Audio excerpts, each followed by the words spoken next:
Maiinit-init na balita, pinaghahanap na ng mga pulisya ang mag-amang si Berto at Lea at ang nilang asong lobo. Napag-alaman na ang kanilang aso ay isang engkanto. Mapapatutunayan ito ng gobernador ng Zambales. Sila ay nasa biyahe at bigla silang napunta sa loob ng kulungan. Muling-huli sa CCTV ang parang mahiwagang pangyayari. Nakapanayam namin ang gobernador at ito ang kanyang sabi.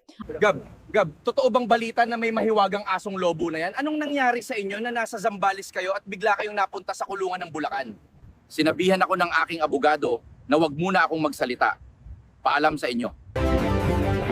Ito naman ang sabi ng pulis na naka-witness sa nangyari. Totoo bang napunta ang grupo ni Gobernador sa kulungan pero nasa Zambales sila nung oras na yon? So totoo ang lahat ng yan.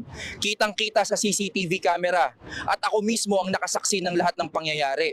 May ilang tao kaming hawak na makakapagpatunay na yan. May witness ako na hawak na kapitbahay ng pamilya. Dalawa pwedeng mangyari dyan. Kapag ginamit yan ng masamang espiritu, delikado ang ating bansa. Pero pagka mabuti naman, maaaring malaking tulong sa ating bansa. Salamat. Nakikita dito ang totoong nangyari. Panoorin. Gab! Anong nangyari sa inyo? Bakit nandiyan kayo? Hindi namin alam. Respetadong namumuno may pahayag dito. Sir, ano pong magiging hakbang natin sa nangyayaring sitwasyon sa Zambales tungkol sa asong lumilipad na may pakpak na may mahika? Ano po bang magiging epekto sa ating bansa? Nagpadala ako ng task force group para imbestigahan at para hulihin ang aso na yan. Pinapangako ko ngayong araw, mahuhuli ang aso na yan. Salamat, sir, sa panayam. Chismosa family nagsalita din sila umano'y kapitbahay ni Caberto. Sir, totoo bang nakita mo lahat ng pangyayari mula sa pag-iba ng bahay at asong may pakpak? Ako po si Chis, anak ni Mosa. Totoo pong lahat ng yan. Totoo pong nakita ko yung asong lobong may pakpak, giniba ang bahay at nabuo. At totoo po, nakasama ang aking kaibigan ay nag-teleport kami.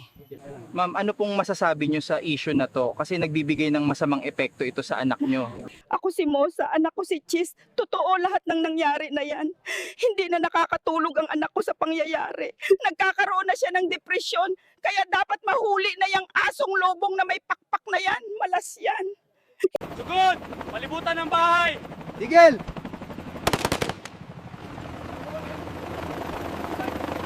Maiinit-init na balita, pinaghahanap na ng mga pulisya ang mag-amang si Berto at Lea at ang nilang asong lobo. Napag-alaman na ang kanilang aso ay isang engkanto. Mapapatutunayan ito ng gobernador kailangan ng nating Zambales. puntahan ng Sila ay anak nasa ko. biyahe at bigla silang napunta sa loob ng kulungan. Talalasan nyo mata nyo. Delikado sa gubat na to. Walang gustong pumunta rito sa gubat na to.